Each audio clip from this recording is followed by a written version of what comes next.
আচ্ছা ভাই, আমার কোশ্চেনটা এরকম যে ধরেন আপনি না এমনিতে লাইক যারা নাস্তিক, হ্যাঁ, তাদের তাদের দৃষ্টিতে মৃত্যু পরবর্তী জীবনটা আসলে কি, মানে তারা কি কোনো কিছু বিশ্বাস করে না নাকি কোনো মৃত্যু পরবর্তী পারসেপশনে কোনো? আবার জীবন কি ভাই? ভাই ভাই একদম উদ্ভট সব কথাবার্তা বলেন। মৃত্যু পরবর্তী আবার জীবন কি? মৃত্যু তো জীবনের সমাপ্তি, তাহলে মৃত্যু পরবর্তী আবার জীবন কি?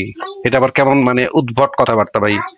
মানে এই টাইপের পাগলের মতো কথাবার্তা আপনারা কিভাবে বলেন? মৃত্যু তো জীবনের ভাই সমাপ্তি। আর মৃত্যু পরবর্তী জীবন যদি কেউ দাবি করে, মৃত্যু পরবর্তী আমারে 3 কাঠা জমি দিব, বা আমারে মিষ্টি মিষ্টি খাইতে দিব, হ্যাঁ, কাচ্চি বিরিয়ানি খাইতে দিব। এই কাচ্চি বিরিয়ানি খায় আপনি রাখবেন কোথায়? আপনার তো তখন পেটই থাকবো না। আপনি খায় টেস্ট পাইবেন কেমনে? আপনারা যদি হুর দেয়, হুরের সাথে সেক্স করবেন কেমনে? আপনার তো যে মেশিন খারাইবো না তো তখন। তো মেশিন না থাকলে তাহলে মানে মৃত্যু পরবর্তী জীবনে ওই যে ওইটা দিয়া আপনি যদি উঁচা উঁচা স্তনালী হুরি পান, এটা করবেন কেমনে? আপনার যে মানে জৈবিক কামনা বাসনা, চাহিদা, ক্ষুধা, চিন্তা ভাবনা এগুলা নির্ভর করে আপনার বডির উপরে। বডি যদি নষ্ট হয়ে যায় তাহলে তো সেটা আপনার চেতনার পরিসমাপ্তি। আপনার মস্তিষ্কের ভিতরে যে স্মৃতি জমা থাকে সেখান থেকে আপনার চেতনা তৈরি হয়। এই যে আপনি যে চিন্তা করতেছেন আপনি আপনি, এই জিনিসটা নির্ভর করে আপনার মস্তিষ্কের উপরে। মস্তিষ্কের কোষগুলা আপনার অ্যাক্টিভ, সেগুলা এখন পুষ্টি পাচ্ছে, খাদ্য পাচ্ছে, অক্সিজেন পাচ্ছে, এই জন্য সেগুলা কাজ করতেছে। যখনই সেটা কাজ করা বন্ধ করে দিবে, রক্ত সঞ্চালন যখনই মস্তিষ্কে বন্ধ হয়ে যাবে, তখন কোষগুলা খুব দ্রুত নষ্ট হওয়া শুরু করবে। নষ্ট হয়ে গেলে সেই মস্তিষ্কের কোষগুলা পচে যাবে, তখন আর আপনার কোনো চেতনা থাকবে না। এই রকমের অনেকগুলা পরীক্ষা নিরীক্ষা করা হয়েছে মানুষের মস্তিষ্কের উপরে। আপনাকে যদি মানে অ্যানেস্থেসিয়া দেয়া হয়, তখন আপনার চেতনা লুপ্ত হয়ে যায়, তখন আর আপনার কোনো সেন্স থাকে না। এই হাসপাতালে দেখবেন অপারেশনের সময় একটা ইনজেকশন দেওয়া হয়, সেটাকে অ্যানেস্থেসিয়া বলে। সেটা দিলে আপনার চেতনা লুপ্ত হয়ে যায়, আপনি আর তখন কোনো কিছু চিন্তা ভাবনা করতে পারেন না। শেষ, আপনার চিন্তা ভাবনা নাই হয়ে যায়। আবার যদি আপনার মস্তিষ্ক যদি একদম মানে ইয়া করে ফেলা হয়, নষ্ট হয়ে যায়, তাহলে আপনার আর কোনো চেতনা থাকবে না। তাহলে মৃত্যু পরবর্তী যে আবার জীবন কি? জীবন মানে তো আপনার বডি লাগবে, আপনার ওই বডির ফাংশন লাগবে, বডির ভিতরে রক্ত সঞ্চালন লাগবে, বডির ভিতরে পুষ্টি লাগবে, বডির ভিতরে অক্সিজেন লাগবে। সেই জিনিসগুলা সম্মিলিত মানে যে প্রক্রিয়া, সেই প্রক্রিয়াটা হচ্ছে আপনার জীবন। সেটা যদি মৃত্যুর মাধ্যমে পরিসমাপ্তি ঘটে, তাহলে ওইটার ভিতরে আবার জীবন কি? ওইটার ভিতরে তো আর কোনো জীবন নাই, ওইটা তো মরণ, ওইখানে তো মরে গেছেন আপনি। মানে কথাবার্তা তো ভাই মানে বুঝা শুনা তো বলতে হয়। মৃত্যু পরবর্তী আবার জীবন কি? মৃত্যুটা তো জীবনের মৃত্যুর সংজ্ঞাটাই হইতেছে, মৃত্যু হইতেছে জীবনের পরিসমাপ্তি, জীবন ফিনিশ, শেষ। এখন কেউ যদি বলে মৃত্যুর পরে ভাই আপনার 16 কাঠা জমি দিব আমি, আমার মানে আমার জমিটা আপনারা দিয়ে দিব, আপনি আমার কিছু টাকা দেন, মৃত্যু পরবর্তীতে আমি আপনার জমি দিয়ে দিব আপনার মরণের পরে। আরে মরণের পর আমি জমি দিয়ে কি মানে ইয়া করুম নাকি? মরণের পর কি আমি জমি চুষা খামু, নাকি মাথায় দিমু, নাকি কি করুম মরণের পর আমি জমি দিয়া? মরণের পরে যদি আমার বলে যে তোরা তোমার খাবার দিমু, কাচ্চি বিরিয়ানি খাওয়ামু, ভাই মরণের পর আমি কাচ্চি বিরিয়ানি দিয়ে করবো কি? বেকুবের মতো কথা, মানে এই রকমের বেকুবের মতো কথা কইলি হইলো? মরণের পর আমি কাছে, এই জীবনে যতদিন বেঁচে আছি ততদিন আমার কাচ্চি বিরিয়ানি দিলে একটা কথা আছে, হ্যাঁ ভাই দেন, আমি খাই, কাচ্চি বিরিয়ানি খেতে ভালোই লাগে। মরণের পর আবার কাচ্চি বিরিয়ানি, মরণের পরে জীবনে কাচ্চি বিরিয়ানি দিব, এইটা আবার কি কথা ভাই? এটা তো, এই কথার তো কোনো সেন্স নাই, এটা তো বলদের মতো কথা। এই কথা তো আমি যুক্তিবাদী মানুষ হিসেবে এই কথাতে আমি বিশ্বাস করতে পারি না, এই কথা আমি মানতে পারি না যে মরণের পর আমার কাচ্চি বিরিয়ানি দিব। আপনারা হইতেছেন মুমিন, আপনারা আপনাদের যেরকম বুংবাং দিছে ওই ধর্মগুরুরা, লুচ্চা লম্পট ধর্মগুরুরা যে বুংবাং দিছে, আপনারা মনে করেন মরণের পর আমার হুরি দিব 72টা উঁচা উঁচা স্থান থাকবো হুরির, ইয়া খালি ঠাসা ঠাসা ঠাসা ঠাসা লাগাবো। এই সমস্ত বুংবাং দিয়ে আপনাদের বলদ বানাইছে কিছু লোক, আরব দেশের কিছু লোক আপনাদেরকে বলদ বানায় গেছে, বিভিন্ন দেশের বিভিন্ন ধর্মগুরুরা আপনাদেরকে বলদ বানাইছে। মানে আপনারা কি ভাই একটু যুক্তি দিয়ে চিন্তা করতে পারেন না মরণের পর আবার জীবন কি? আচ্ছা আপনি বলেন, আপনার মরণের পর জীবন কি বলেন আপনি? না না ভাই, আমি ওইটাই জানার জন্য আর কি জিজ্ঞাসা করছি যে পয়েন্ট অফ ভিউটা নাস্তিকরা কিভাবে ইয়া ইয়া করে আর মানে রাখে আর কি, নাস্তিকদের পয়েন্ট অফ ভিউটা কি এই নিয়ে। আপনি বলেন আপনার পয়েন্ট অফ ভিউটা বলেন, তাহলে আমরা একটু শুনি আপনার পয়েন্ট অফ ভিউটা। ভাই আমি জানি না তো ভাই। জানার না জন্য জিজ্ঞেস করলাম। আপনি আপনার মানে পরিবার থেকে কিছু শিখে আসেন নাই, বা আপনার আশপাশ থেকে ধর্ম থেকে এগুলো আপনি শুনা শুনা বড় হয়েছেন না? এটা তো আমিও শুনা শুনা বড় হয়েছি, ছোটকাল থেকে জি কইছে। জি জি, এটা তো সবাই সবাই শুনছে আর কি, যারা মুসলিম এই ফ্যামিলিতে জন্ম। ধরেন আপনারে আমি কইলাম মরণের পর আপনার কাচ্চি বিরিয়ানি দেবো, ফখরুদ্দিনের কাচ্চি বিরিয়ানি দেবো, এই কথার কোনো মানে অর্থ আছে? এটা কোনো মানে কোনো যুক্তির কথা? মরণের পর আমার কাচ্চি আমি মরণের পর খাই, আমি যে জিব্বার টেস্ট পাবো এটাই তো আমি পাবো না, আমার তো জিব্বা নাই তখন। জিব্বাতে যে আমার টেস্টটা লাগবো সেটাই তো আমি পাবো না। যে মরণের পর কাচ্চি বিরিয়ানি দিয়ে আমি করবো কি? অদ্ভুত কথা। আপনার যে ক্ষুধা লাগে, আপনার ক্ষুধাটা হচ্ছে আপনার একটা জৈব রাসায়নিক ব্যাপার, জৈব রাসায়নিক ক্রিয়া। আপনার ভিতরে যখন ক্ষুধাটা লাগে তখন আপনার পাকস্থলী যখন খালি থাকে তখন আপনার বারবার এটা রেসপন্স করতে থাকে, আপনার কিছু পাকস্থলীতে কিছু দাউন লাগবে, কিছু দাউন লাগবে। আর ওটা যদি টেস্টি হয়, ওটা যদি গন্ধ পান, আপনি যদি নাক দিয়ে একটা কাচ্চি বিরিয়ানির গন্ধটা যখন পাইবেন তখন আপনার আপনার পেটটা মোচড় দিয়ে উঠবো, ও কাচ্চি বিরিয়ানির কি গন্ধটা যে পাইলাম না, মানে খাসির মাংসটা একেবারে গন্ধটা দিয়ে একেবারে মানে গরম মশলা দিয়ে একেবারে সুন্দর করে এই যে গন্ধটা আপনি পাইলেন, আপনার বডি তখন রেসপন্স করতেছে এই গন্ধের সাথে, যে আমার আপনি দেখবেন আপনার জিহ্বাতে পানি চলে আসবে। আপনি যদি একটা ভালো খাবার দেখেন, গন্ধ পান, টক জাতীয় খাবার দেখেন, আপনার জিহ্বাতে পানি চলে আসবে। এটা কি? এটা হচ্ছে শরীরের একটা রেসপন্স। আপনার বডি সেখানে ওইটা খাওয়ার জন্য, ওই খাবারটাকে তরল করে ফেলার জন্য আপনার মুখের থেকে লালা বের হনো শুরু হইতেছে। এইগুলা বডির রেসপন্স। আপনার আপনার যে ক্ষুধা লাগে, আপনার যে মানে ধরেন একটা মজার খাবার খাইতে ভালো লাগে, টেস্ট পান, এগুলো সব আপনার বডির রেসপন্স ভাই। হ্যাঁ, এখন যদি কেউ কয় মরার পরে দিব, ওটা হবে কি? আশ্চর্য। ওটা তো আমি গন্ধ পাবো না, টেস্ট পাবো না, কিছু না। মরা মানুষের মানে হিসেবে আপনি যদি খাওয়ান, মরা মানুষের বডিতে যদি আপনি খাওয়ান পেটে ঠাইসা ওই লাশটারে, ওটা টেস্ট পাবে কোথা থেকে? মানে টেস্টটা তো মস্তিষ্কে পৌঁছাতে হবে। আমরা টেস্ট পাই কেমনে? আপনার বডিতে যদি আমি একটা টোকা মারি, সেটা আপনি এইটা সেন্সটা পান কিভাবে? এইখান থেকে যে মানে পেইন রিসেপ্টর গুলো আছে, সেগুলো আপনার মস্তিষ্কে একটা সিগন্যাল পাঠায় যে এখানে একটা টোকা মারা হয়েছে। বা সুই দিয়া যদি আপনার ফুটা করি আপনার পায়ে, আপনার মাথায় একটা, মস্তিষ্কে একটা সিগন্যাল যায় এটার জন্য। এইটার কারণে আপনি এই যে এইটা ব্যথাটা পান। এখন মাঝখানে আবার একটা কাজ করা যায়, মাঝখানে যদি আমি এই সেন্স গুলাকে নষ্ট করে দিই, ধরেন আপনাকে আমি এমন একটা ওষুধ দিলাম যেটার কারণে আপনার বডিতে কোনো ব্যথা লাগবে না, সেটা দিলে আপনার এই যে সিগন্যালটা মস্তিষ্ক পর্যন্ত যাবে না, তার আগে ওটাকে মানে ইয়া করে দেওয়া হবে। তাহলে আর আপনি কোনো ব্যথাই পাবেন না, আপনি বিন্দাস ঘুরবেন, আপনার আপনার যতই পিটাই আপনি হা হা করে হাসবেন, কারণ আপনার মস্তিষ্কে সেই ব্যথার ইয়াটা যাচ্ছে না। আপনার যাবতীয় মানে সেন্স সেগুলো নির্ভর করতেছে আপনার মস্তিষ্কের উপর। মস্তিষ্ক যদি ইয়া করে দেয়, সেই সিগন্যাল গুলা যদি বন্ধ করে দেয়, তাহলে তো আপনার আপনি কোনো ব্যথা ব্যথা পাবেন না, কোনো টেস্ট পাবেন না। এগুলো তো মস্তিষ্কের উপর নির্ভর করে, এটা তো আমরা বিভিন্ন পরীক্ষা নিরীক্ষার মাধ্যমে দেখতে পাই, জানতে পারি। তা আপনার কাছে কি এর থেকে বেটার কোনো ইয়া আছে, মানে যুক্তি আছে, বা এমন কোনো প্রমাণ না আছে? না না ভাই, বুঝছি যদি ভাই। আপনি যদি বলেন যে হাওয়া মরার পরে আমি ভাই মানে জান্নাতে গিয়া আমি মাছের কলিজা দিয়া মানে মানে অভ্যর্থনা জানাইবো, মাছের কলিজা দিয়া, হ্যাঁ, ওই কলিজা আমি খামু, খাইয়া ঢুকমু, ঢুকা দেখমু 72টা হুড়ি বইয়া বইয়া আছে, হ্যাঁ, ওইটারে আমি শুরু করে দিমু খটাখট। And এই কথা যদি কেউ বলে, তাই তো কিছু প্রমাণ তো দেখাতে হবে, কিছু এভিডেন্স লাগবে। এটা তো কেমনে সম্ভব? এটা তো মানে যৌক্তিক ভাবে তো এটা সম্ভব না। এখন যদি কেউ দাবি করে, তাহলে তার কাছ থেকে আমরা প্রমাণ চাইতে পারি। এখন পর্যন্ত কি কেউ কখনো, মহাবিশ্বের কেউ কখনো এরকম কোনো প্রমাণ দিতে পারছে যে মরার পরে এটা পামু ওইটা পামু? দিতে পারছে ভাই? না ভাই না, বুঝছি। তাহলে এই প্রমাণ যদি না দিতে পারে, তাহলে এই রকমের উদ্ভট হাস্যকর গাঁজাখুরি কথাতে আমরা কিভাবে এই জিনিসটা আমি মানবো কিভাবে? জাস্ট বিকজ ভয়, ভয় নিলে আমার আগুনে পড়াইবো, এই জন্য ভয় ভয় দেখা মানে মানাইবো, এটা তো ভাই আমার জি পক্ষে বুঝছি, মানা। জি বুঝছি ভাই। ঠিক আছে, আপনাকে আপনার কি আর কোনো প্রশ্ন আছে? আচ্ছা ভাই, এখানে মানে বাংলাদেশের বর্তমান পরিস্থিতি নাকি কিছু বলতে চান আপনি নাকি? ইলেকশন নিয়ে নাকি? না, বর্তমান পরিস্থিতি নিয়ে আমার কোনো বক্তব্য নেই। রাজনৈতিক বিষয়াদি আমরা আমাদের আলোচনা থেকে একটু দূরে রাখি। রাজনৈতিক বিষয়াদি নিয়ে তবে গত যে 15ই আগস্ট গেল, সেই 15ই আগস্ট সম্পর্কে আমি বলতে চাই যে বঙ্গবন্ধু শেখ মুজিবুর রহমানের স্মৃতির প্রতি আমরা সবাই শ্রদ্ধা জানাই, তার পুরো পরিবারের স্মৃতির প্রতি আমরা শ্রদ্ধা জানাই। আমাদের সংশয় টিমের পক্ষ থেকে তাদের পরিবারের জন্য আমরা শ্রদ্ধা নিবেদন করি, এটা বলতে পারি। হ্যাঁ বলেন। জি ভাই, বুঝছি। ঠিক আছে, তাহলে আর কিছু বলার নাই ভাই। ঠিক আছে, আচ্ছা ভাই, একটা কোশ্চেন করা যাবো ভাই? আচ্ছা হ্যাঁ বলেন। ভাই ভাই আপনি মানে ধ্রুব রাথিরে চিনেন? ধ্রুব রাথি, নাস্তিক। ধ্রুব রথি, ওই যে ইন্ডিয়ান? হ্যাঁ হ্যাঁ, আমি হ্যাঁ হ্যাঁ দেখছি হ্যাঁ, ভিডিও।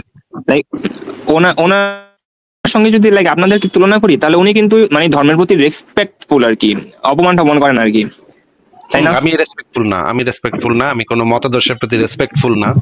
আমি যদি যখন দেখি যে কোনো একটা ধর্ম ক্ষতিকর, তখন আমি তো সেটাকে রেসপেক্ট করতে পারি না ভাই, এটা তো যৌক্তিক পজিশন না। মনে করেন একটা ধর্ম বলে যে কাফেরদের কতল করো, এখন আমি যদি বলি আমি এটার প্রতি রেসপেক্টফুল, আমি খুবই রেসপেক্ট করি, ওরা কইতেছে কাফেরদেরকে কতল করো, তারপর আমার খুব রেসপেক্ট তাদের প্রতি, তাহলে আমি একজন বাটপার প্রমাণিত হব। আমি জানি যে এটা আছে ওদের ধর্মে, তারপরেও আমি যদি এটা বলি তাহলে তো আমি একদম মানে নিশ্চিত বাটপার। না না, ঠিক আছে, বুঝছি। এগুলো তো লাইক যারা কিনা একটু চিন্তাশীল তারা তো বুঝতে পারে, তাই না, যে এই সমস্ত কথার আসলে বর্তমানে কোনো ভিত্তি নাই। কোন এক সময় হয়তোবা ছিল, বাট এখন কোনো ভিত্তি নাই, এই আর কি। অনেক তাহলে আমি যাই মানুষ ভাই। আছে যারা একটু পপুলারিটির জন্য, মানে বিভিন্ন ধরনের মানুষদের কাছে মানে পপুলার থাকার জন্য তাদের যে ইয়াটা গ্রহণযোগ্যতাটা যেন সব মানুষের কাছে থাকে, এই জন্য তারা অনেকেই বলে যে আমি সব ধর্মের প্রতি রেসপেক্ট রাখি, অনেক শ্রদ্ধা করি সব ধর্মকে। এই কথাটা অনেকেই বলে, কিন্তু এই কথাটা যৌক্তিক না। হ্যাঁ, কারণ একটা ধর্ম আমি যদি এটা বলি যে আমি সব ধর্মের প্রতি রেসপেক্ট আসলে রাখাও সম্ভব না। হ্যাঁ, কারণ মনে করেন ইসলামের মানে প্রথম কলেমা হচ্ছে আল্লাহ ছাড়া আর কোনো ইলাহ নাই। এখন এইটাতে যদি আমি রেসপেক্ট করি, আর হিন্দুরা যদি বলে আমাদের দেবতা হইতেছে ব্রহ্মা বিষ্ণু শিব, এটাতেও যদি আমি রেসপেক্ট করি, এই দুইটা একই সাথে রেসপেক্ট করা আসলে পসিবল না। এই দুইটা বক্তব্যকে একই সাথে রেসপেক্ট, যদি কেউ বলে যে এই দুইটা বক্তব্যকে আমি রেসপেক্ট করি, এই বক্তব্য দেওয়ার অধিকারকে কেউ রেসপেক্ট করতে পারে, এই বক্তব্য দেয়া বা এই বক্তব্যকে বিশ্বাস করার অধিকারটা রেসপেক্ট করা যায়, একজন মানুষের বিশ্বাসের অধিকারটাকে রেসপেক্ট করা যায়, কিন্তু বিশ্বাসটাকে নট নেসেসারি যে বিশ্বাসটাকেও রেসপেক্ট করা যাবে বা সম্ভব। কারণ এই যে আমি যে দুইটা বললাম, ইসলাম ধর্মের প্রথম কলেমা এবং হিন্দু ধর্মের বিশ্বাস, এটা সম্পূর্ণ বিপরীতমুখী। এই দুইটা বিশ্বাসকে একই সাথে রেসপেক্ট করে এটা যদি কেউ বলে, তাহলে সে মিথ্যুক, বাটপার, ধোঁকাবাজ, অথবা সে জনপ্রিয়তার জন্য এই কথা বলতেছে। আমি এটাকে মোটেও কোনো যৌক্তিক অবস্থান বলে মনে করি না। আর মানে জনপ্রিয় হওয়া বা মানুষের কাছে গ্রহণযোগ্য হওয়ার কোনো ইচ্ছা আমার নাই। আমার শুধুমাত্র ইচ্ছা আছে আমার যে বক্তব্য বা আমার যে পয়েন্ট, সেটা যুক্তির কাঠামোতে একদম 100% যৌক্তিক হচ্ছে কিনা, সেটা হচ্ছে আমার পয়েন্ট। হ্যাঁ, বলেন। এই আর কি ভাই, না আর কিছু না। মানে আপনাদের কোনো মানে বাংলাদেশে যদি কোনো মুসলমান আপনাদেরকে খালি পায়, তারা তো লাইক মানে কোনো মায়া দেওয়া দেখাইবো না, তাই না? তো এই জিনিসটা ভাবতে একটু খারাপ লাগে যে মানুষ আর কি এমন করতে পারে। তো এই আর কি। আচ্ছা ভাই, আমি যাই। চাপাতি নিয়ে আসছিল, গত লাইভে একজন চাপাতি নিয়ে যুক্ত হয়েছিল। হ্যাঁ ভাই, জি জি, ঠিক আছে, ভালো থাকেন, তাহলে বিদায় জানাই। ওকে ওকে, আল্লাহ হাফেজ। আচ্ছা, আমি একটা বিষয়ে জানতে চাই, এই সুন্নতে খাতনার বিষয়ে। মানে নবী মোহাম্মদের ওই যুগে বা ওই সময়ে সুন্নতে খাতনার নিয়মটা আসলে বর্তমান আমরা যেভাবে সুন্নতে খাতনা দিই এভাবেই ছিল, মানে সবাই বাধ্যতামূলক করতে হতো, মানে বিশেষ করে নবী মোহাম্মদ নিজেও কি সুন্নতে খাতনা করছে কিনা এই বিষয়টা একটু জানতে চাই। নবী মোহাম্মদ নিজে সুন্নতে খতনা করে নাই, সে দাবি করছে যে তার নাকি জন্ম থেকেই সুন্নতে খতনা আছে। এই ধরনের কিছু জেনেটিক ডিসঅর্ডার থাকে কিছু কিছু বাচ্চার, যেই ডিসঅর্ডারের ভিতরে জন্মতে সামনের যে চামড়াটা, সেই চামড়াটা খুবই ঢিলা থাকে, সেটা পড়ে যেতে পারে, সেটা খসে যেতে পারে, বা সেটা কম থাকতে পারে। এই ধরনের জেনেটিক ডিসঅর্ডার হওয়া সম্ভব। মোহাম্মদের হয়তো সেটা ছিল, আমরা জানি না। মোহাম্মদ দাবি করছে যে তার নাকি জন্ম থেকে ওইটা কাটা বা ওইটা নাই, এরকমের দাবি আছে। কিন্তু আরব দেশে এটা একটা মানে গরম যে সমস্ত অঞ্চলে, যে সমস্ত দেশে গরম, সেই সমস্ত দেশে যেহেতু পানির স্বল্পতা থাকে, এই মরুভূমি অঞ্চলগুলোতে যেহেতু পানির স্বল্পতা থাকে, সেই কারণে খুব স্বাভাবিকভাবেই তারা যখন পেশাব করে, তখন যে জিনিসটা হয় যে তাদের ওই যে লিঙ্গের ওইখানে, যেহেতু তারা পরিষ্কার করে না, পরিষ্কার পরিচ্ছন্ন না, যথেষ্ট পরিষ্কার পরিচ্ছন্ন না, এবং পানির অভাব, এই কারণে ওইখানে নানা ধরনের ময়লা লেগে থাকে বা রোগ জীবাণু সেখানে বাসা বাঁধে। এখন বাসা বাঁধলে যেটা হয় যে অনেক মানুষেরই সেখানে একটা মানে ঘা দেখা দেয় বা মানে হয়, মানে পচন ধরে, এরকম নানা ধরনের সমস্যা দেখা দেয় সেখানে। এই কারণে যে এই সমস্ত দেশে মরুভূমির যে অঞ্চলগুলা, সেই মরুভূমি অঞ্চলগুলাতে ওই অংশটুকু কেটে ফেলা, এটা বিভিন্ন দেশে বহু আগে থেকে এই ধরনের একটা প্রথা চালু ছিল। আফ্রিকাতেও আপনি দেখবেন, আফ্রিকার উত্তর অঞ্চলে, সুদানে, এই ধরনের জায়গাতে বহু প্রাচীনকাল থেকেই মানুষ এই প্র্যাকটিসটা করে আসছে, যে সামনের অংশটা কেটে ফেলে, কারণ সামনের অংশটাতে বেশি পচন ধরে, ওই জায়গাটাতে জমা হয়ে থাকে যে ময়লাগুলা, সেগুলো জমা হয়ে থাকে, কিছু কিছু অংশ রোগ জীবাণু সেখানে বাসা বাঁধে। তো যদি এরকমের অবস্থা হয় যে পানি নাই এবং মানে পরিষ্কার পরিচ্ছন্নতার অভাব এরকম হলে তখন ডাক্তারই আপনাকে বলবে যে আপনার এটা এখন কেটে ফেলা দরকার, কেটে ফেলতে হবে। কিন্তু হুদাহুদি যদি আপনার মানে পরিষ্কার পরিচ্ছন্ন থাকেন, হুদাহুদি কাটার কোনো প্রয়োজন নেই। হুদাহুদি কাটাটা একটা মানে অনর্থক কাজ, যেটা একটা মানে মানবাধিকার লঙ্ঘনও বটে। এই জিনিসটা কাটার কোনো দরকার নেই। এবং অনেক দেশে মানে আরব দেশে সেই সময় পত্তলিকদের মধ্যে এই প্রথাটা চালু ছিল। মোহাম্মদের অনেক আগে থেকেই এই প্রথাটা ওই সময় চালু ছিল, তারা ওইটা কেটে ফেলতো। এমনকি মেয়েদেরকেও তারা খতনা করাইতো, কারণ মেয়েদেরও একই সমস্যা দেখা দিত। মেয়েদের ওই জায়গাটা আরো বেশি সেন্সিটিভ থাকে, ওইখানে যদি একটু রোগ জীবাণু বাসা বাঁধে তাহলে একটা বড় সমস্যা দেখা দেয়। এই কারণে ওই জায়গাটার মানে সামনের অংশটা বা উপরের অংশটা কেটে ফেলা এটা একটা পুরনো প্র্যাকটিস। হ্যাঁ হাসান বলেন আপনি। জি, আর একটা বিষয় আমি জানতে চাই। ধন্যবাদ, অনেক সুন্দর উত্তর দিয়েছেন। আসলে আমি এই বিষয়টা এতটা জানতাম না। মানে এখন যে জিনিসটা আমি বুঝতে পারলাম যে ওই সময় তৎকালীন সময়ে যারা ইহুদি খ্রিস্টান ছিল আরবের, তারাও সুন্নতে খাতনা জিনিসটা করতো আর কি, এটাই তো? হ্যাঁ, এইগুলা অনেক পুরনো প্র্যাকটিস, মানে হচ্ছে গিয়ে ধর্মগুলো আসার অনেক আগে থেকেই মানুষ এই কাজগুলো করে। এমনকি যে সমস্ত এলাকায় ইসলাম বা মানে আব্রাহামিক ধর্ম যায় নাই সেই সমস্ত জায়গাতেও এই ধরনের প্র্যাকটিস পাওয়া গেছে। আফ্রিকার অনেকগুলা ট্রাইবাল অঞ্চলে যেখানে কোনো এই ধর্মগুলো এখনো পৌঁছায় নাই, সেই সমস্ত জায়গাতেও এই প্র্যাকটিসটা দেখা গেছে যে এই প্র্যাকটিসটা তারা করে। এখন যে জিনিসটা হয় যে মানে কালচারালি একটা জিনিস মানুষ করতে থাকলে একটা সময় দেখা যায় সেই জিনিসটাকে মানুষ ধর্মে পরিণত করে, ধর্মের একটা রূপ দিয়ে ফেলে। যেমন ধরেন ভারতে যখন কৃষি কাজের সূচনা হইলো তখন গরু ছিল খুবই ইম্পর্টেন্ট একটা গৃহপালিত পশু ভারতীয়দের জন্য, যেহেতু তারা কৃষি কাজ করতো। এখন গরু যদি মাইরা ফেলা হয় বা খেয়ে ফেলা হয় তাহলে কৃষিকাজে একটা বড় বিপত্তি তৈরি হয়। হ্যাঁ, কৃষিকাজ তখন ভালোভাবে তারা করতে পারতো না। এই কারণে তারা যে জিনিসটা করলো যে গরু হত্যা করাটাকে ভারতে একটা সময় নিরুৎসাহিত করা হইতো, সমাজে নিরুৎসাহিত করা হইতো, কারণ এটার সাথে অনেক জিনিসের সম্পর্ক আছে। গরু দিয়ে তো হাল চাষ করে তো তারা। এখন পরবর্তীতে তারা যে জিনিসটা করলো যে এই জিনিসটাকে একটা ধর্মের রূপ দিল, যে গরু হইতেছে মা, এটাকে হত্যা করলে মানে দেবতারা নাখোশ হবে, দেবতারা তখন অভিশাপ দিবে, অভিশাপ দিয়া তোমাদের পুরা মেরে ফেলবে। এই যখন এই ধর্মের রূপটা দেয়া হইলো তখন দেখা গেল জনগণের ভিতরে একটা যেহেতু এটা একটা ধর্মের অংশ সেহেতু গরুকে হত্যা করাটা তখন তারা পাপ হিসেবে গণ্য করা শুরু করলো এবং গরুকে মারা বন্ধ করে দিল। তখন দেখা গেল যে কৃষিকাজে তারা একটা বেনিফিট পাইলো। এই বেনিফিটের কারণেই এই জিনিসটা আরো বেশি ভালোভাবে প্রচার হইলো যে গরু হইলো আমাদের মা, গরুকে হত্যা করা যাবে না, গরু হইলো দেবতা, এটাকে হত্যা করা যাবে না। এই যে মানে সামাজিক কারণে বা অর্থনৈতিক কারণে একটা জিনিস যে ধর্মের প্রথাতে পরিণত হইতে পারে সেটার একটা খুবই চমৎকার উদাহরণ হলো ভারতে যে গো হত্যা মহাপাপ, এই কনসেপ্টটা যে গ্রো করলো সামাজিক বাস্তবতার জন্য, এই জিনিসটা আস্তে আস্তে গ্রো করলো। একইভাবে মরুভূমির অঞ্চলে ওই মধ্যপ্রাচ্যে এবং মানে আফ্রিকার উত্তর অঞ্চলে এই অঞ্চলগুলোতে যেহেতু পানির স্বল্পতা ছিল, পরিষ্কার পরিচ্ছন্নতার অভাব ছিল, সেই কারণে সামাজিকভাবেই তারা এই কাজটা করতো। একটা সময় তারা এই জিনিসটাকে একটা ধর্মীয় রূপ দিল যে আমাকে ইব্রাহিম নবী এই কামটা করছিল, এরকম একটা গল্প প্রচলিত হয়ে গেল এবং মানুষ এটাকে একটা ধর্মীয় প্রথা হিসেবে গ্রহণ করে নিল। এইটাই হচ্ছে এই জিনিসগুলা ধীরে ধীরে কিভাবে একটা সামাজিক প্রথা কিভাবে ধীরে ধীরে একটা ধর্মে পরিণত হয় সেটার কিছু বাস্তব উদাহরণ। হ্যাঁ হাসান আপনি বলেন। এভাবে আস্তে আস্তে দেখা যাচ্ছে ওরা ওদের পূজা মণ্ডপে গরুর মূর্তি বানানো শুরু করলো, বিষয়টা তো এরকমই। হ্যাঁ, বিষয়গুলো এরকমই।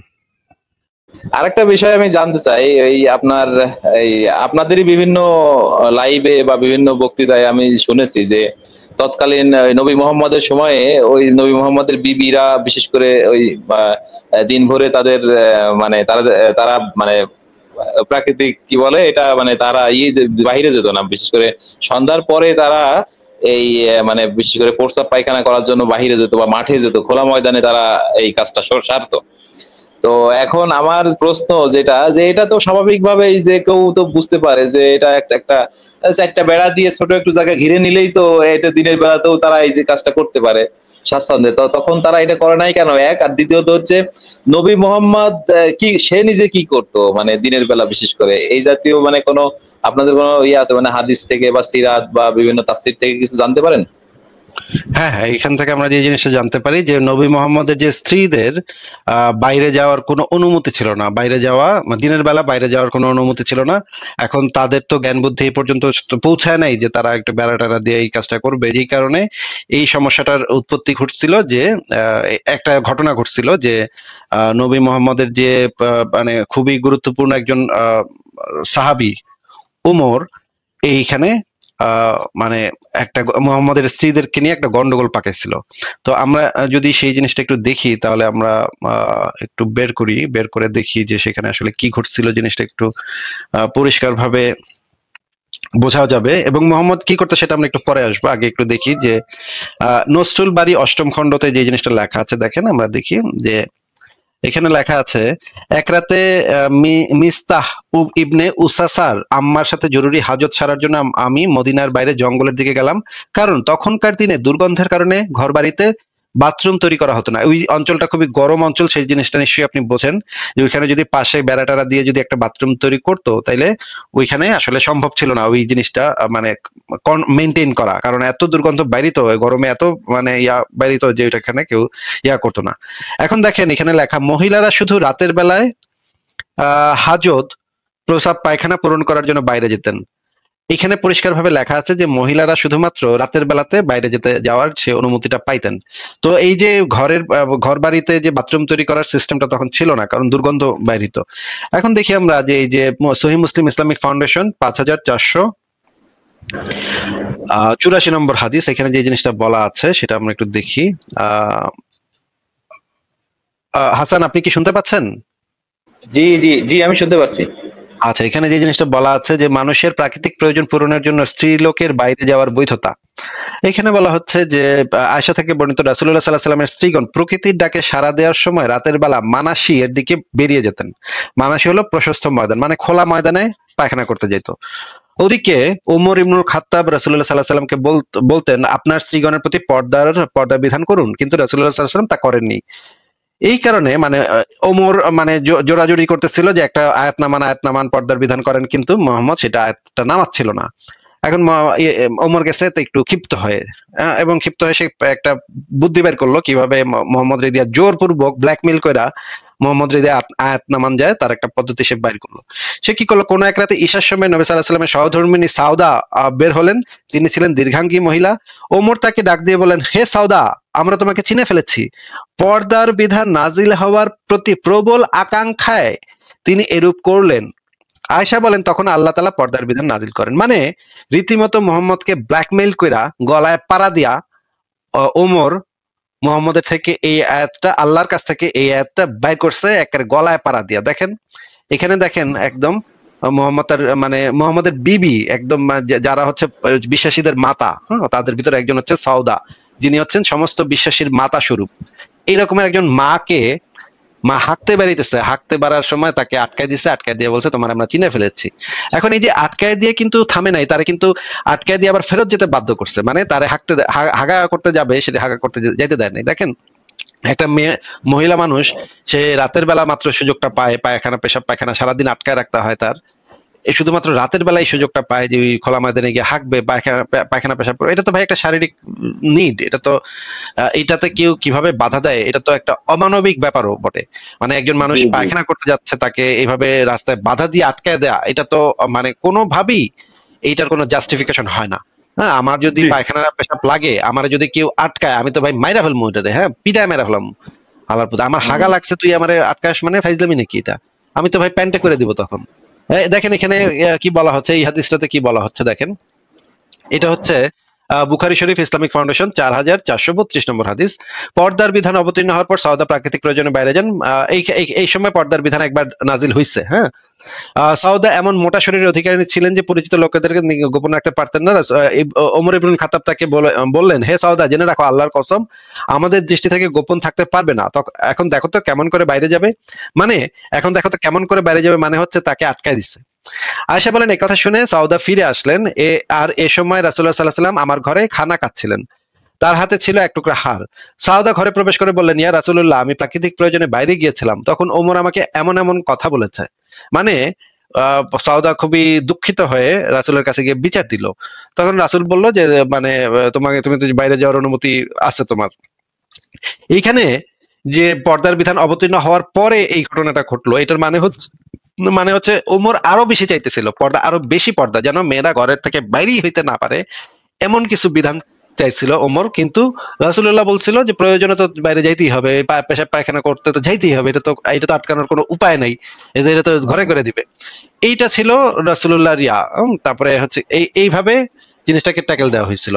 এখন আমরা যদি মুহাম্মদের পেশাব পায়খানার কথা আমরা দেখি যে মুহাম্মদ কি করতো, পেশাব পায়খানা ঠিকঠাক মানে কোথায় করতো, এই বিষয়ে আমরা দেখি এই জায়গাটাতে গেলে আমরা দেখবো যে মুহাম্মদ আসলে ঘরের ছাদে পায়খানা করতো। হ্যাঁ, দেখেন ঘরের ছাদে পায়খানা, দেখেন এই হাদিসটা যদি আমরা পড়ি, সহিহ বুখারী ইসলামিক ফাউন্ডেশন হাদিস নাম্বার হচ্ছে 151। এখানে বলা হচ্ছে মানে টাইটেলে লেখা আছে ঘরে মলমূত্র ত্যাগ করা। আব্দুল্লাহ ইবনে ওমর থেকে বর্ণিত, তিনি বলেন একদিন আমি আমাদের ঘরের উপরে উঠলাম, আমি দেখলাম রাসূলুল্লাহ সাল্লাল্লাহু আলাইহি ওয়াসাল্লাম দুটো ইটের উপর বাইতুল মুকাদ্দাসের দিকে মুখ করে প্রাকৃতিক প্রয়োজনে বসেছেন। মানে দুইটা ইট রাখা ছাদের উপরে, ঘরের উপর লেখা আছে এখানে, তার মানে হচ্ছে ছাদের উপরে। আরেকটা হাদিস আছে, আরেকটা হাদিস আরো পরিষ্কার ভাবে বলা আছে, 150 নম্বর হাদিসে বলা আছে হাফসা এর ঘরের, এই যে আব্দুল্লাহ ইবনে ওমরই বলতেছে, আমি বিশেষ প্রয়োজনে হাফসা এর ঘরের ছাদে উঠলাম, তখন দেখলাম রাসূলুল্লাহ সাল্লাল্লাহু আলাইহি ওয়াসাল্লাম কিবলার দিকে পিঠ করে সামের দিকে মুখ করে তার প্রয়োজনে বসেছেন, মানে পায়খানা করতে বসছে, মানে কিবলার দিকে মুখ পিঠ দিয়ে। হ্যাঁ, এখানে বলা আছে বাইতুল মুকাদ্দাসের দিকে মুখ করে প্রাকৃতিক প্রয়োজনে বসেছেন, দুইটাই সহিহ হাদিস।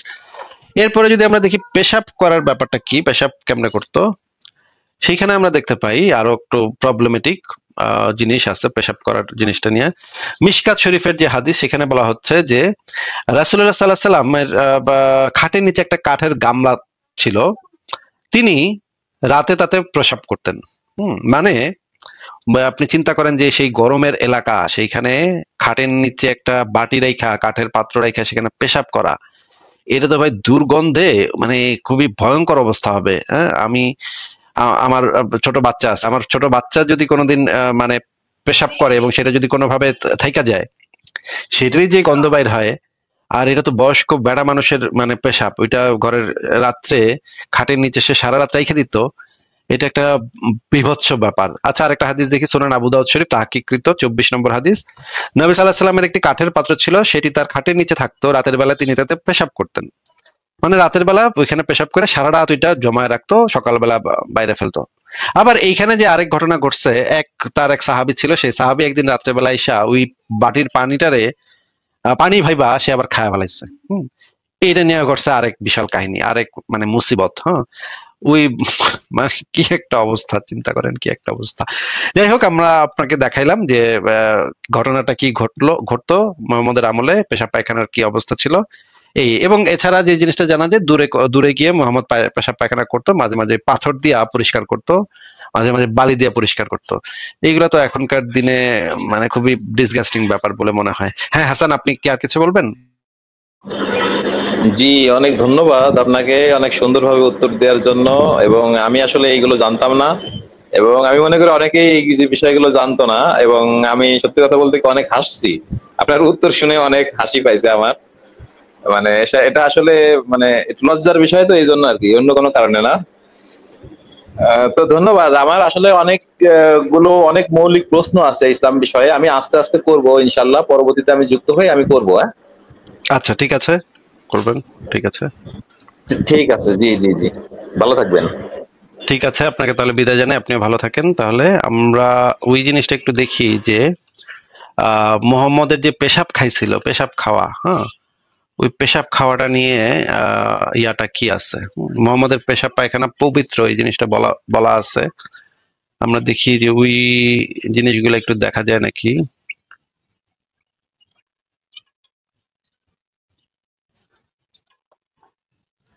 ওইটা আরেকটা ভয়ঙ্কর ডিসগাস্টিং ব্যাপার স্যাপার। আপনারা মানে এটা নিয়ে এখনো মুমিনদের ভিতরে মারামারি চলে যে মুহাম্মদের পেশাব পবিত্র নাকি অপবিত্র, ওটা খাওয়া যাবে নাকি যাবে না, এটা নিয়ে এখনো মুমিনদের ভিতরে মারামারি হয়, হ্যাঁ, পিটাপিটি হয়।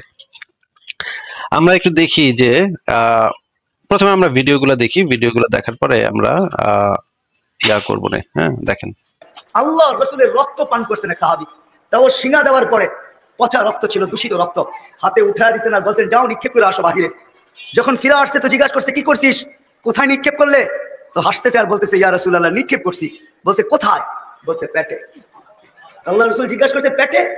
বলছে বাহিরে নিয়ে গেছি বটে, কিন্তু যখন খুলছি সুগ্রাম ছাড়া কিছু ছিল না। মনকে মানাইতে পারতেছিলাম না যে নিক্ষেপ করবো না, করবো কি, হুকুম তো নিক্ষেপ করা, মন মানতে ছিল না। জিব্বা বহুত অগোচরে কখন যে চেটা ফেলছে এটাও জানি। আল্লাহ রসুল বলতেছে জাহান্নাম, তোর শরীর জাহান্নামের উপরে হারাম। হায় হায় হায়, যদি পচা দূষিত রক্ত চাটার দ্বারা শরীর জাহান্নামের উপরে হারাম হয়, তো লজিকলি যুক্তিগত কথা, আবু তালেবের শিরায় উপর শিরায় তো মুহাম্মদুর রাসূলুল্লাহর রক্ত ছিলেন, রক্তের সম্পর্ক, তার শরীর কেন জাহান্নামের উপরে হারাম হলো না? কেন হলো না? আমাকে যুক্তি দিয়া বুঝান, যুক্তি দিয়া বুঝান। কেন আল্লাহ যে স্কেল দিয়া মাপেন, পাল্লা দিয়া, যে সুপার স্কেল ডিজিটাল স্কেল দিয়া মাপেন, ওই মাপে সে আসে না, এই জন্যই আল্লাহ তাকে মূল্যায়ন করেন। সত্য তো? হ্যাঁ, অথচ আল্লাহ রসুলের, আল্লাহ রসুলের, এটা তো আজীব। আরেকটা শুনলে হয়তো ওলামা আজীব হবে, বলবে কোথেকে বাহির করছেন? আমার যে দেবে কিন্তু সনদ আছে। আল্লাহ রসুল রাত্রে পেশাব করছেন, উম্মে আইমান পিপাসার, আল্লাহ রসুলের কৃতদাসী ছিল, পিপাসিত অবস্থায় গরমের দিন বুক ফাটা পিপাসা নিয়ে উঠছেন। সামনে ওই দিনে অন্ধকার যুগ ছিল, রাত্র, আল্লাহ রসুলের জন্য সবসময় বাহিরে হওয়ার সুযোগও ছিল না। তো সামনে বর্তন দেখছেন আর পানিতে ভরা, নাকের কাছে দিয়েছেন, কোনো দুর্গন্ধ অনুভব হয় নাই, বরং সুগ্রাণী অনুভব হয়েছে। সকালে আল্লাহ রসুল বলছে আহরি কিয়া উম্মে আইমান, উম্মে আইমান বাহিরে নিক্ষেপ করে আসো। বলছে ইয়া রাসূলুল্লাহ ভুলে তো রাত্রে খায়া ফেলছি, পান করে ফেলছি। আল্লাহ রসুল বলছে মউত পর্যন্ত তোর কাছে আর খিদা আসবে না। আসলে মৃত্যু পর্যন্ত তোর কাছে আর খিদা আসে নাই। আরেক রেওয়ায়াতে আছে এই শরীর জাহান্নামে যাবে না। মুসতাদরিক হাকিমের রেওয়ায়াত আছে, এটা হাসানুন সহিহ, কোনো জয়ীফ হাদিস না। অনেক ওলামা ইকরাম শুনে বলে আপনি এটা করতে বলেন, অনেকজনই কিন্তু আঙ্গুলে উঠে দিয়েছে। হ্যাঁ, মুজিজাতুর রাসূল পড়া দেখলে দেখা যাবে, কিতাবের নাম বলে দিলাম, মুজিজাতুর রাসূলে আছে, সব লেখা আছে ওইখানে। তো যদি আল্লাহর রাসূলের পেশাব বলে পান করার দ্বারা উম্মে হারামের এই উপকার হয়, কি তো দাসীর, তো আবু তালেবের শিরায় উপশিরায় তো আল্লাহ রসুলের রক্ত চলতেছিল, সে উপকৃত হলো না কেন? আল্লাহ রসুলকে কাছের থেকে দেখলে লাগবে বলে, মানুষ না, মানুষের তো। আচ্ছা, আপনারা দেখলেন যে মানে মুহাম্মদের পেশাব খাওয়ার ফজিলত। আমরা আরেকটা ভিডিও দেখি, দেখেন, এটা দেখেন। নবীর পায়খানা মোবারক এই দুনিয়ার কেউ দেখে না, দেখছিনি? নবী পায়খানা করার লগে লগে মাটিয়ে খেয়ে ফেলতো। কারণটা কি? মানুষের পায়খানা দেখলে সাধারণ একজনের নজর পড়লে ঘৃণা লাগে, লাগেনি? ঘৃণা লাগে। নবীর পায়খানা মোবারক কারো নজরে পড়লে ঘৃণা করবে। এই ঘৃণা যেন না আসে, তাহলে নবীর উপরে ঘৃণা আসবে। এই জন্য নবীর পায়খানা মোবারক সঙ্গে সঙ্গে মাটিয়ে খেয়ে ফেলতো। নবীর পেশাব মোবারক কেউ দেখে না। আর নবীর পেশাব মোবারক এমন ছিল, মেশকাম্বরের মতো গ্রাম পাওয়া যেত। এত মজার শরবত দুনিয়াতে আর কেউ বানাইতে পারে না, এত মজার শরবত আর হবেও না। এক সাহাবী আল্লাহর হাবিবের পেশাব মোবারক রাত্রি বেলায় পান করে ফেললেন। নবীর পেশাব মোবারক পান করার পরে সে ভাবছে এত মজার শরবত খাইলাম, জীবনে এরকম শরবত আর খাই না। নবী পেশাব করিয়া পাত্রের মধ্যে চোখের নিচে রেখে দিছে। সাহাবী পানির পিপাসা লাগছে, রাত্রে ঘুমের থেকে উঠা এই আতালায় শুয়ে দেখে পাত্রের মধ্যে পানি, মনে করে খেয়ে ফেলছে। সকাল বেলায় নবী বলে এই পাত্রের মধ্যে যে পানি ছিল কই গেল? একজনে দাঁড়ায় কই ইয়া রাসূলুল্লাহ আমার পিপাসা লাগছে, আমি খেয়ে ফেলছি। নবী কয় কি করলা? হায় হায় কি করলা? এগুলা তো পানি না, আমার পেশাব। সাহাবী কয় ইয়া রাসূলুল্লাহ আল্লাহর কসম করে বলতে চাই আমার জীবনে আমি যত পানি আর যত শরবত পান করেছি, তবে এত সুস্বাদের এত গ্রাণযুক্ত শরবত আমি আর কখনো পান করি না। নবী বললেন আমার পেশাব তো পান করলা না, বরং আমার পেশাব মোবারক পান করে তুমি তোমার আপাদ মস্তকটা দোজখের আগুন থেকে হারাম বানাইয়া লইলা। পেশাব মোবারক খাওয়ার ফজিলতটা যে দেখলেন আপনারা। আচ্ছা ঠিক আছে, আরেকটা ভিডিও দেখেন। নবী করিম সাল্লাল্লাহু আলাইহি সাল্লামের পেশাব যে সাহাবী পেয়েছে, পান করেছেন, হযরত মালিক ইবনে সিনান। এই সিনান তিনি নবী করিম সাল্লাল্লাহু আলাইহি ওয়াসাল্লামের যে প্রস্রাব পান করেছেন, ইচ্ছাকৃতভাবে তিনি পান করেছেন তা তো না, তার পিপাসার প্রয়োজনে তিনি পান করেছেন। কিন্তু সেই পান করার কারণে নবী করিম সাল্লাল্লাহু আলাইহি ওয়াসাল্লাম বলেন, তো আমি রাতের পেশাব খাটের নিচে রেখেছি, তুমি পানি মনে করে পান করলে কেন? আমি তো তোমাকে পানি এনে দিতাম, তোমার জন্য আমি আয়োজন করেছি। নবীজি সাল্লাল্লাহু আলাইহি ওয়াসাল্লাম বলেন, ঠিক আছে, যতদিন তুমি বেঁচে থাকবে তোমার মৃত্যুর আগ পর্যন্ত তোমার গায়ের থেকে মেশকাম্বরের ঘ্রাণ বের হবে, কোনোদিন সেখান থেকে আর অন্য কোনো ঘ্রাণ আসবে না। নবীর পেশাব পান করলে মেশকাম্বরের ঘ্রাণ আসে। আপনি বিজ্ঞানের কোন থিওরিতে আপনি বুঝবেন? বিজ্ঞানের কোন থিওরিটা দিয়ে আপনি এখানে আগাবেন? ভালোবাসার অবস্থানটা এমনই যেটা বিজ্ঞান দিয়ে কখনো বোঝা যাবে না। এখানে বিজ্ঞানের কোনো স্থান নাই। মাশাআল্লাহ মাশাআল্লাহ, এখানে বিজ্ঞানের কোনো স্থান নাই। আমরা দেখি, আরো দেখি, আমার কাছে অনেক ভিডিও আছে, দেখেন আরো দেখেন। একবার বিশ্বনবী সাল্লাল্লাহু আলাইহি সাল্লাম ঘরের মধ্যে ছিলেন, পেশাবের চাপ এসে পেশাব করে একটা গ্লাসের মধ্যে রেখেছেন, যে উম্মে আইমানকে বলেছিলেন যে এটা ফেলে দিও। কিন্তু ঘরের মধ্যে গভীর রাতে ঘুম থেকে উঠে উম্মে আইমানের আর মন নাই, কিন্তু এত পিপাসা লেগেছে যে এদিকে দেখলো গ্লাসের মধ্যে পানি, ওটা হলো রাসূলের পেশাব। উনি ওইটা ডোক ডোক করে গিলে ফেলেছেন, কিন্তু জীবনে এত সুন্দর সুগ্রাণ সুস্বাদু কিছু না পাই নাই। তো উনি পেশাবটা সকালবেলা যখন বললেন উম্মে আইমান এখানে পেশাব ছিল, ফেলে দিয়েছো? হ্যাঁ। কোথায়? মানে দেখতেছে এইদিকে দেখাইতেছে, আমি তো গিলে ফেলেছি। রাসূল বলেন উম্মে আইমান, আমার পেশাব যার দিলের মধ্যে তার পেটের মধ্যে ঢুকেছে জাহান্নামের আগুন তার জন্য হারাম। সুবহানাল্লাহ বললেন না? আবার সিঙ্গে লাগাইছিলেন, রাসূলের মরা রক্ত বের হয়েছিল, এক সাহাবীকে দায়িত্ব দিলেন এটা অমুক জায়গায় ফেলে দিয়ে আসো। উনি যাওয়ার সময় চিন্তা করলেন রাসূলের রক্ত ফেলে দেবো কেন, ওরা তো পবিত্র, তা আমি এটা গিলে ফেলে দিই। গিলে ফেলছো উনি। কিছুক্ষণ পর আসার পরে বললেন তুমি ফেলে দিয়েছো? হ্যাঁ আমি ফেলে দিয়েছি। কোথায়? ইয়া রাসূলুল্লাহ এই জায়গায়। মানে উনি দেখলেন আমার পেটের মধ্যে। রাসূল তখন তার পিঠে হাত দিয়ে বললেন আমার শরীরের রক্ত তোমার দেহের মধ্যে প্রবাহিত হয়েছে, প্রবেশ করেছে, জাহান্নামের আগুন হারাম হয়ে গেছে। সুবহানাল্লাহ বলেন। তাহলে পেশাব, রাসূলের পেশাব আর রাসূলের রক্ত যদি মানুষকে জাহান্নামের আগুন থেকে বাঁচাতে পারে, রাসূলের সুন্নাত কেন জাহান্নাম থেকে বাঁচাবে না? রাসূলের মাথার টুপি কেন জাহান্নাম থেকে বাঁচাবে না? রাসূলের পোশাক সুন্নাত কেন জাহান্নাম থেকে বাঁচাবে না? 100% শিওর যতক্ষণ পর্যন্ত রাসূলের আদর্শ অনুসরণ না করে সেই মানুষটাকে রাসূল কখনো উম্মত বলে স্বীকার করবে না। জোরে চিন্তা গেছে রে ভাই, জোরে মানে আবেগপ্রবণ হয়ে গেছে রে ভাই। আচ্ছা আমরা দেখি যে এই হাদিসটা যে হাসান সহি সেই বিষয়ে তাহকিক করছেন, এই যে এখানে যিনি আছেন ওনার নাম আইনুল হুদা, উনি আবার এই হাদিসটাকে তাহকিক করে এটা গ্রেডিং দিয়েছেন। দেখেন সাহাবী কি আল্লাহ হাবিব সাল্লাল্লাহু আলাইহি ওয়া আলিহি ওয়াসাল্লামের পেশাব পান করেছিলেন? এই বিষয়টি আলোচনায় এই কারণেই আসে যে কিছু মানুষ এই সব আলোচনা যখন হয় তখন অশালীন ভাষায় কিছু মন্তব্য করেন, অসভ্যতা এই ধরনের কিছু শব্দ আমরা শুনেছি। এই ঘটনা বর্ণিত আছে, সহিহ হাদিসে বর্ণিত আছে, এবং একটা মত এমনও আছে আল্লাহর হাবিব সাল্লাল্লাহু আলাইহি ওয়া আলিহি ওয়াসাল্লামের পেশাব পবিত্র ছিল, একটা মত এমনও আছে। আমরা সেদিকে আজকে যাব না, আজকে আলোচনা শুধুমাত্র হাদিসে আছে কি নাই। একটা বিষয় হলো এমন না যে সাহাবায়ে কেরাম রেগুলার পান করতেন আল্লাহর হাবিব সাল্লাল্লাহু আলাইহি ওয়া আলিহি ওয়াসাল্লামের পেশাব, বরং এটা ঘটনাক্রমে দুটি ঘটনা পাওয়া যায়, দুইজন মহিলার ব্যাপারে ঘটে গিয়েছিল। আল্লাহর হাবিব সাল্লাল্লাহু আলাইহি ওয়া আলিহি ওয়াসাল্লাম জানার পরে তাদেরকে তিরস্কার করেননি, বরং তাদেরকে সুসংবাদ দিয়েছেন। আসুন আমরা হাদিস দেখি। কিসসাতু শুরবি বাউলি নবী সাল্লাল্লাহু আলাইহি ওয়াসাল্লাম قد وردت لامرأتين, আল্লাহর হাবিব সাল্লাল্লাহু আলাইহি ওয়া আলিহি ওয়াসাল্লামের পেশাব পান করে। আচ্ছা, এটা অনেক বড় তাহকিক, 11.5 মিনিটের ভিডিও, আমি পুরোটা দেখালাম না। আপনারা যারা সংশয়.com এ ঢুকে আপনারা যারা চান তারা এই লেখাটা পড়তে পারেন, এই যে কোথায় কোথায় আছে সেই জিনিসটা সব দেয়া আছে। নবীর প্রসাব এবং রক্তপুঁজ খাওয়া এই বিষয়টা যে মানে কোন কোন গ্রন্থে আছে, আল্লামা কাস্তালানির একটা গ্রন্থ আছে মাওয়া হিবে লাদুনিয়া কিতাবের প্রথম খণ্ড পৃষ্ঠা 284-285 এই জিনিসটা বলা আছে। এটার অনুবাদও দেওয়া আছে। আশিফা গ্রন্থের প্রথম খণ্ডের 65 পৃষ্ঠায়, আশিফা অত্যন্ত বিখ্যাত একটা গ্রন্থ, এখানেও এই জিনিসটা বলা আছে, এবং আশিফা থেকে দেখেন আপনারা, এখানে এই জিনিসটা বলা আছে। তারপর আল বিদায়া ওয়ান নিহায়াতে এই জিনিসটা বলা আছে, এবং তারপরে এই যে হাদিসটা যে সহি সেই বিষয়ে এই যে হাসান সহি এই বিষয়ে এই আলেম তাহকিক করে বলেছেন যে হ্যাঁ এটা মানে খাইছিল এবং তার পেটের অসুখ আর হবে না, সে পেট জান্নাতে যাবে, এই ধরনের বক্তব্য আছে হাদিসের ভিতরে। তো বুঝেন তেলে মানে অন্ধবিশ্বাস এবং মোহাম্মদের সময় সাহাবীরা কি পরিমাণ বলদ ছিল এই জিনিসটা বোঝা যায় এই সমস্ত জায়গা থেকে, যে পেশাব এবং গা থেকে যে রক্ত পচা পুজ টুজ বাইরিত ওইগুলা খায় ভালো। এই হইতেছে মানে অন্ধবিশ্বাসের নমুনা ভাই। জি ভাই, আমার কিছু প্রশ্ন ছিল। এখন প্রশ্নগুলো এরকম যে আসলে আমি যদি আসলে ধর্মে বিশ্বাস না করি, লাইক ইসলাম ধর্মের একজন, এখন বিশ্বাস না করলে আসলে অনেক সময় হয় কি যে যখন বিপদের সময়গুলো আসে বা যখন এরকম সময়গুলো আছে যখন আসলে যদি বিশ্বাসী হয় সেই ক্ষেত্রে একজনের উপর ভরসা করে একটা নিশ্চিন্ত একটা মনোভাব নিয়ে থাকা যায়, কিন্তু যখন এটা বিশ্বাসী না হয় তখন এটা তো থাকা যায় না। সেই ক্ষেত্রে আসলে কি করা যায়? আচ্ছা তাহলে আপনি যদি বলতেন। আমি মাঝে মাঝে সুপারম্যানে বিশ্বাস করি, যখন খুব মানে সমস্যা হয় তখন আমি সুপারম্যানে বিশ্বাস করি এবং কামনা করি হে সুপারম্যান এসে। বুঝিনি আসিফ ভাই,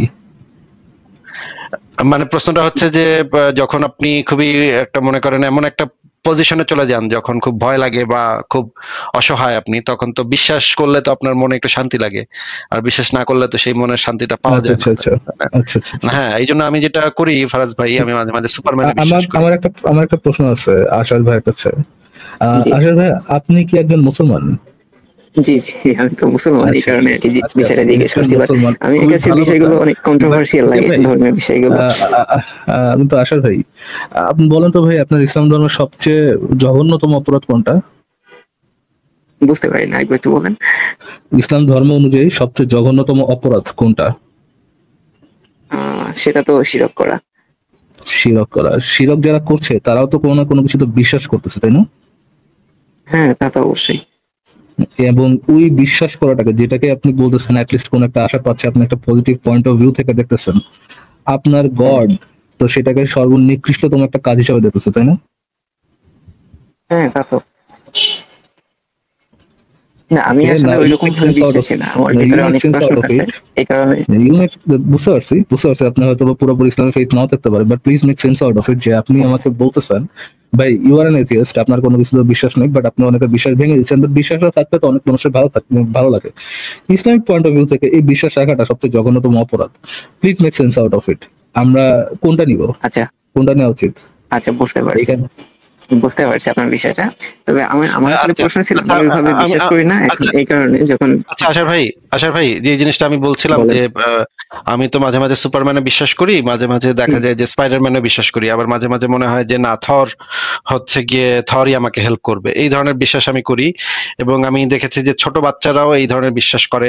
কেউ বারবি ডলে বিশ্বাস করে, যে বারবি ডল তার সাথে কথা বলে, বারবি ডলের সাথে সে কথাবার্তা বলে, কনভারসেশন হয়, তাদের খুব বন্ধুত্ব। আমার ছেলেটারও একটা মানে খুব প্রিয় ফেভারিট পুতুল ছিল, সেটার সাথে কথাবার্তাও সে বলতো মাঝে মাঝে। এখন এই বিশ্বাসটা যদি একটা অপ্রাপ্তবয়স্ক বাচ্চার থাকে, তখন আমরা ধরে নেই যে এটা তো অপ্রাপ্তবয়স্ক একজন বাচ্চার একটা মানে মানসিক ব্যাপার, এটা সে মজা পাচ্ছে, এটা আমরা কি করতে পারি এখানে? হ্যাঁ, একটা বারবি ডল নিয়ে সে খেলা করতেছে, ওইটাকে সে গোসল করাচ্ছে, এটাকে চুল আশ্রয় দিচ্ছে, ওইটার সাথে কথা বলতেছে, ওইটাকে টেক কেয়ার করতেছে।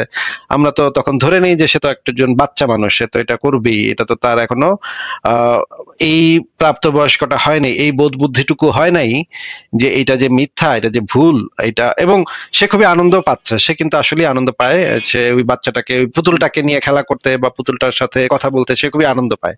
এখন আমরা বাচ্চা অবস্থায় তাদের কাছ থেকে সেই বিশ্বাসটা আমরা কেড়ে নিতে চাই না, কারণ বাচ্চা মানুষ, রঙিন পৃথিবী, সবকিছু সে অন্যভাবে চিন্তা ভাবনা করতেছে বা অন্যভাবে দেখতেছে। আস্তে আস্তে আমরা ভাবি যে আস্তে আস্তে ঠিক হয়ে যাবে প্রাপ্তবয়স্ক হলে, যখন। কিন্তু যদি প্রাপ্তবয়স্ক হওয়ার পরেও কেউ যদি বারবি ডলকে নিয়ে আর আনন্দ পায়, মানে খুশি থাকে, বারবি ডলের সাথে খেলা করে এবং বারবি ডলকে সে নিজের বাচ্চার মতো টেক কেয়ার করে, তখন তো প্রাপ্তবয়স্ক হওয়ার পরে যদি এই ঘটনা ঘটে, তখন আমরা বুঝতে পারবো যে তার আসলে একটা সাইকোলজিক্যাল প্রবলেম হচ্ছে, তার একজন চিকিৎসকের দরকার, সে এখনো তার যুক্তি ব্যবহার করতে শিখতেছে না। এখন এই অপ্রাপ্তবয়স্ক আর প্রাপ্তবয়স্ক মানুষের মধ্যে পার্থক্য এটাই যে আমরা শিক্ষা দেই, জ্ঞান অর্জন করি, যুক্তি বুদ্ধির ব্যবহার করি। এই যে মানে অপ্রাপ্তবয়স্ক অবস্থায় যে জিনিসগুলা আমরা চিন্তা করি, সেগুলাকে যেন আমরা যুক্তি দিয়ে যাচাই করে দেখতে পারি। এইটা হচ্ছে গিয়ে শিক্ষা, এটাই হচ্ছে গিয়ে প্রাপ্তবয়স্ক হওয়ার, বেড়ে ওঠার একটা মানে লক্ষণ। এখন আপনি যদি আমাদেরকে বলেন যে ভাই অনেক মানুষ তো আরাম পাচ্ছে, খুশি পাচ্ছে, হ্যাঁ খুশি হয়তো পাচ্ছে, কিন্তু এটা তো ভাই প্রাপ্তবয়স্ক মানুষের লক্ষণ না। আবার যারা খুশি পাচ্ছে, যারা আরাম পাচ্ছে এখান থেকে, এটার তো আবার ব্যাড এফেক্টও আছে, যে শুধুমাত্র খুশি থেকেই তো সে সন্তুষ্ট হচ্ছে না, সে অনেক সময় চাচ্ছে যেন আমি যে বারবি ডলকে মানি, কলিমুদ্দিন ওই একই বারবি ডলের বিশ্বাস করতেছে না কেন? আমি যেই বারবি ডলকে অন্ধবিশ্বাস করি, আক্কাসউদ্দিন কেন আমার বারবি ডলে অন্ধবিশ্বাস করে না? এখন আক্কাসউদ্দিনের মাথা ফাটায় দাও, কারণ সে আমার বারবি ডল, আমার উদ্ভট কল্পনা বারবি ডল, এটারে বিশ্বাস করে না। এখন যদি বাচ্চারা যদি এই ধরনের ফাইট শুরু করতো, মনে করেন আমার বাচ্চা বলতেছে যে সুপারম্যান বেশি শক্তিশালী, তার বন্ধু বলতেছে স্পাইডারম্যান বেশি শক্তিশালী, এখন দুইজনে যদি পিটাপিটি শুরু করে যে না তুই আমারটা মাইনা ল, আরেকজন যদি বলে না তুই আমারটা মাইনা ল, স্পাইডারম্যান বেশি শক্তিশালী, একজন বলে সুপারম্যান বেশি শক্তিশালী, এইটা নিয়ে যদি তারা মারপিট শুরু করে, তাইলে তো ভাই প্রবলেম, তখন তো ভাই বিরাট বিপদ হয়ে যাবে, তখন দুইজন বাচ্চা মাথা ফাটাফাটি শুরু করবে। এখন দুইজনই বাচ্চা অবস্থায় ওই সুপারম্যান স্পাইডারম্যানে বিশ্বাস করতেই পারে, প্রাপ্তবয়স্ক হওয়ার পরে আমরা চাই সেটা যেন না হয়। তারপর যদি প্রাপ্তবয়স্ক হওয়ার পরেও যদি সেটা থাকে এবং তারা যদি মাথা ফাটাফাটি শুরু করে একজন আরেকজনের, তখন তো ভাই এই যে জিনিসগুলাকে নিয়ে প্রশ্ন তুলতে হবে এবং এগুলাকে নিয়ে, এগুলা যে অন্ধবিশ্বাস এগুলা হাতে ধরে দেখাই দিতে হবে যে এগুলো তোমাদের অন্ধবিশ্বাস, এগুলো নিয়ে এত মাথা ফাটাফাটির কিছু নাই। বুঝতে পারছেন ভাই? জি বুঝতে পারছি ভাই বিষয়টা। আচ্ছা থ্যাংক ইউ। আরেকটা বিষয় সেটা হলো আপনার যদি বিশ্বাসের পরিপ্রেক্ষিতে বলি তাহলে আপনার জিন বা জিনের যে বিষয়টা বা শয়তানের যে বিষয়টা, এটা অস্তিত্ব থাকে।